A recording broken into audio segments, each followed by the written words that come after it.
Good morning, everyone. Welcome you all to this next session of our Think Tank webinar series. It's a pleasure to be with you all on this Saturday morning where we share our views, our discussions over, and we try to enrich our knowledge into this fast changing scenario where things do go on changing a lot and a person has to keep himself updated with whatever is happening around. Well, I would like to thank Think Tanks group where we have been having conferences, summits, conclaves, and roundtables where a lot of CXOs, CEOs, CFOs do participate, and it's been a great knowledge sharing which we have been having. It's been since a decade that we have been together working around sharing knowledge and spreading knowledge all around. We have around 10,000 professionals who are linked to us, who are IIMs as well as chartered accountants, ICAWs, CAS, ICWAs, and many more. We are very happy to even inform that we are there on the, YouTube, and we have more than 10,000 links who have shared our webinars, videos, and have appreciated. Well, coming to today's session, we intend to deep dive into the financial performance and putting trends, as well as we will share some discussion on the FUTP, that's a prohibition of fraudulent and unfair trade practices regulations which have been there by SEBI. And SEBI has been very proactive, actively been very strongly controlling the markets. Like in the sense, they've been regulating the market pretty well, and they are very clear that they would not like anything to go bad. All efforts of SEBI have always been in the interest of the market and the investor. Well, with this initial talks, I would now like to call upon Mihir to share a few words and sharing of his part. Okay, so I think it's always great to be associated with the Think Tank series. I have been a member of the BFS and Capital Markets Group for the past, I think, 5 years now. Because in 2016, I got introduced to this initiative through an annual summit, and before that, I was not even aware that such an initiative dedicated to capital markets actually exists in the CA Institute. So that is how I got associated.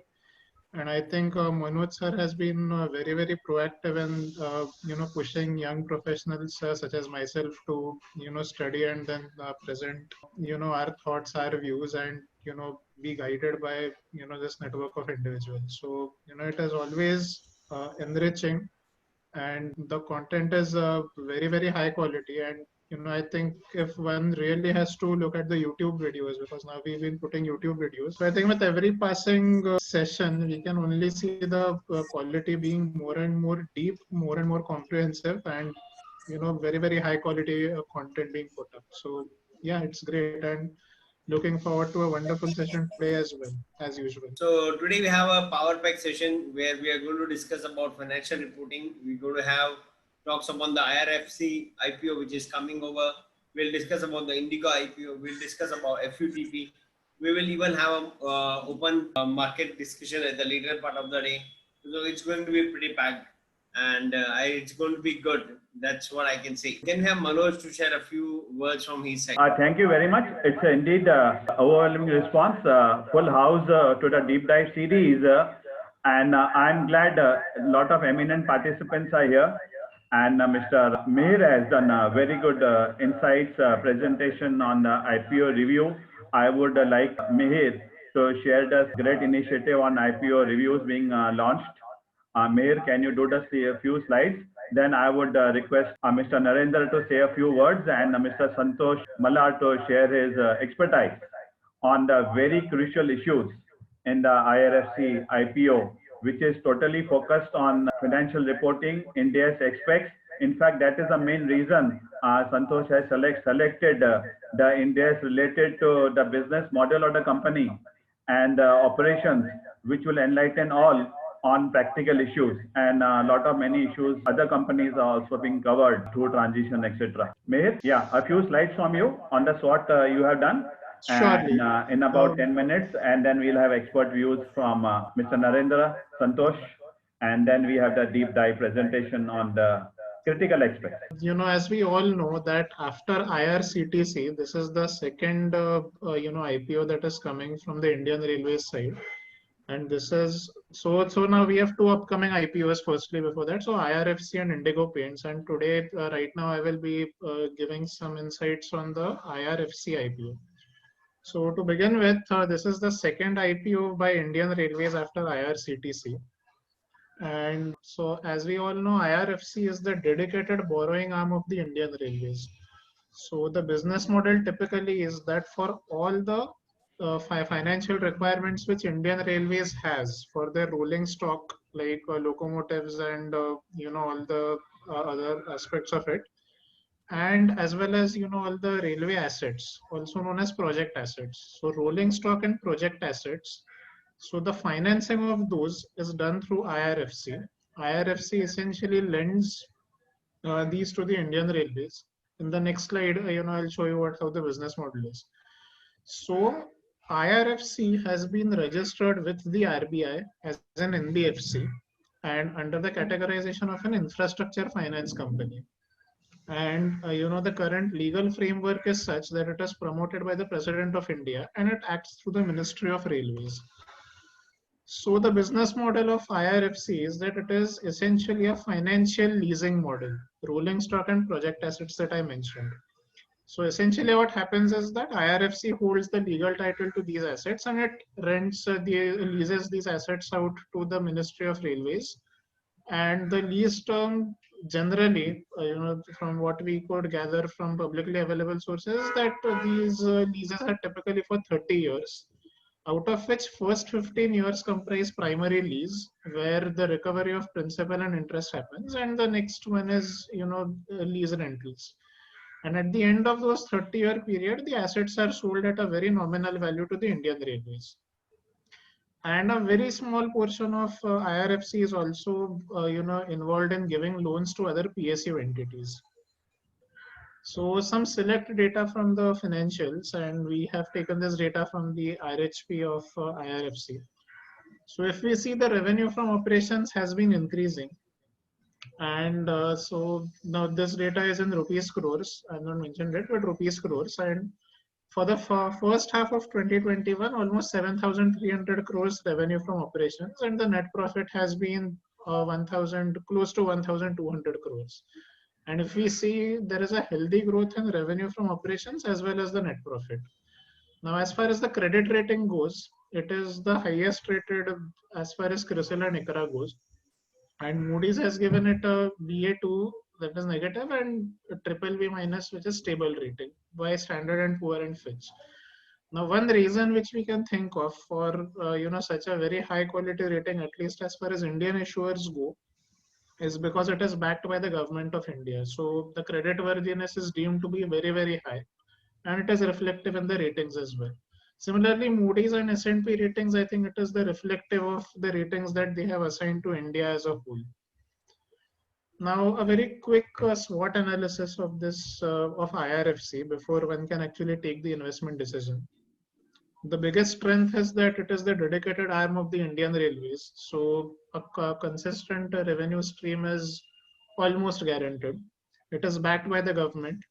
It is earning consistent net interest margin. So in the RHP, it is given that whatever the cost of funds which IRFC has for borrowing money, it charges close to 40 basis points, like it adds 40 basis points and then lends it to the Ministry of Railways. So that is a consistent net interest margin. And a glance at the financials suggests that the revenue and profitability growth has been, it has been consistent since the last 3 to 4 years. One weakness that we can think of is that the Ministry of Railways is the only client, or so there is a huge concentration risk as far as revenue goes. Now, when it comes to opportunities, so the opportunities or the future growth of IRFC will inextricably be tied to the opportunities that lie in the Indian Railways. So as we know right now, Indian Railways is the third largest network, and with that kind of thing and with that kind of an asset base, we can be very sure that IRFC will always never be short of opportunities. The next is that there have been many growth initiatives by the government, and growth initiatives by the government in the railways would mean more expansion, more requirement of assets, railway assets, and more requirement of rolling stock. Third is that there is tremendous focus on the modernization and technology at Indian Railways. So new stations are coming up. They want top class and very high class world-class railway stations. They want to deepen, the impact of technology across stations, across trains, and everything will entail huge capital expenditure for Indian Railways, which in turn means that IRFC will continue to remain the one-stop shop, for the financing needs. Now, the threats to IRFC is the first threat that we can think of is the changes in government policies. And I think especially because of pandemic, so all the fiscal expenditure of the government may undergo a massive change, and we really do not know how the government may change its allocation, maybe to railways. Another threat that we can think of is the growing public-private partnerships. So I think since quite some time now, the government has very strongly encouraged private participation in the Indian Railways. So once that is happening, and once equity from private players keeps on coming in, and once that becomes, or once that starts growing to be a source of finance for Indian Railways, then the reliance on IRFC may be reduced to that extent. So that is one threat which we need to be absolutely cognizant of. So this was a very brief summary of of IRFC, and these are some of the basic points that one can consider before going in for the IPO. So a disclaimer that please read all risk factors from the red herring prospectus before investing, and the data presented here and this presentation is for educational purposes only. This is not a buy or a sell call. Please, this is not an investment recommendation. Please consult your investment advisor before going on. Thank you so much. Great, Mihir, great. Wonderful. Thank you, Mihir, for a wonderful presentation. Can I now request Mr. M. Narendra to share his views in a couple of minutes on the business and the pricing? Is it expensive? Is it cheap? So one thing is in the financial performance reporting, it has to reflect the true and fair picture. And I am a believer that the one more thing is the financial reporting is on a particular date. And ideally, we should display or exhibit what is the consistent performance on an average basis, whether it is a bank or a corporate or all. Even though we have a quarter-wise and some maybe even month-wise, but on a what should reflect is on average basis. And the average basis also should be the basis by which all the profitability ratios and other ratios are worked, which will give a much more fairer picture. I'm not talking about IRFC or anything, because the subject on what you call financial reporting, that my one of that should be the one methodology which may give a better reporting and better disclosure and better consistency to the investors or to stakeholders. Second is there should be benchmarking. Every corporate, everybody should benchmark on certain international ratios or industry best, and there must be an endeavor by every corporate to achieve those international benchmark, so that and you can give a disclosure, these are the international benchmarks and where are we, and with that, of course, I think analysts and all, they normally do that, so that will help. And of course, third is during this COVID and subsequent the market being very buoyant, that has given a very large increase in the market capitalization of all the top rated and other even mid segment and all. There have been a substantial market valuation. But of course, our Reserve Bank governor has recently has mentioned that this buoyancy has to be looked at from the point of the high liquidity push, both global and the domestic.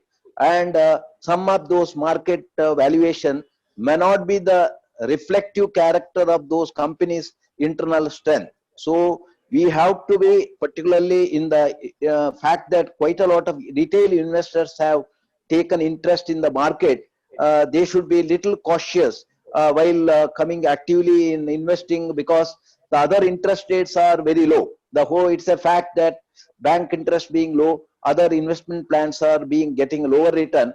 The good interest is taking in the capital market, or what you call share market or equity market. So the mutual fund is the one method by which you can reduce your risk, because there will be quite a lot of what you call dispersed such risk, so that they can have an average return. But when IPO also coming, this may be the right time to encash, even for the government as well as good corporate, to have the IPO or follow-on issue or other equity instruments, so that they could lessen the leverage, because debt has been one of the problem of some of the corporates.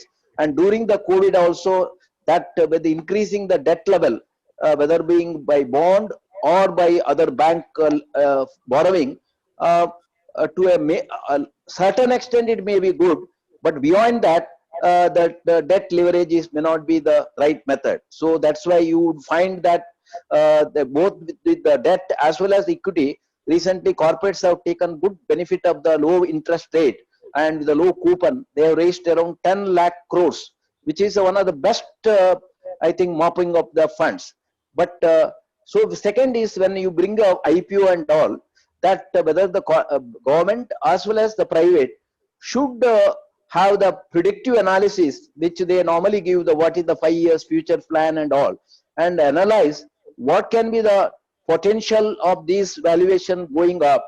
With the result, even though you discount to the current value and issue the and have the SEBI norm followed with the average pricing and all, I feel that for retail investors and others, you must give a fair amount of space in sense of fair pricing, so that they must even in times of, because this market may turn around to another level where you may find the valuation may going down. So we have enough examples. Some of the IPOs have given good return after the IPO, but if you have come down so substantially, we must take care of the such retail and other large investors, and they should get some space or some what you call margin by which they can withstand that, and the potentially of incremental valuation for their share should be kept.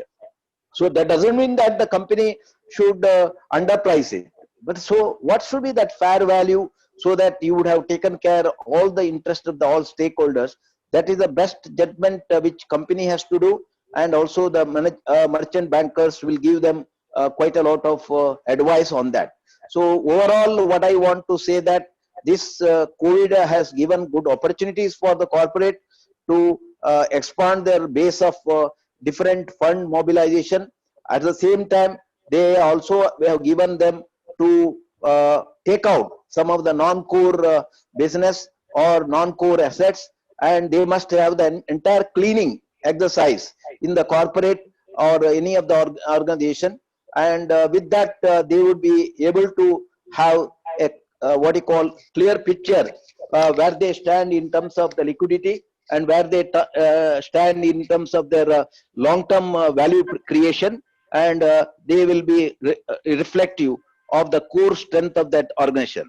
Now for our government, this year they have kept a target of 2 lakh crores of disinvestment, whereas they could raise hardly, I think, 10-14,000 crores, whereas there are very lined up disinvestment like BPCL, Shipping Corporation of India, Container Corporation, as well as there are going to, in the next year also, one of the major resource raising for the government is encashing some of the good PSUs, and also getting some of the corporate PSUs, where keeping some strategic for in the each sector.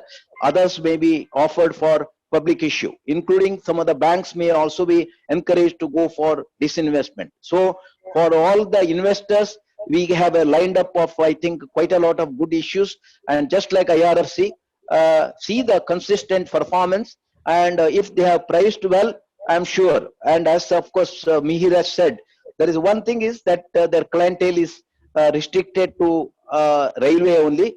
Railway in turn has a lot of plan, of course, of privatization and monetization of their extra assets, which may give them better performance. And of course, they have consistently shown good profit. With this, I think I wish this type of webinar which is, and every week organizing such a webinar on every week, I should give a kudos to the organizers, and we all of them, like in all subject, we may not be expert, and we would get a clear view from the market experts, and this is a good knowledge session which you are all imparting.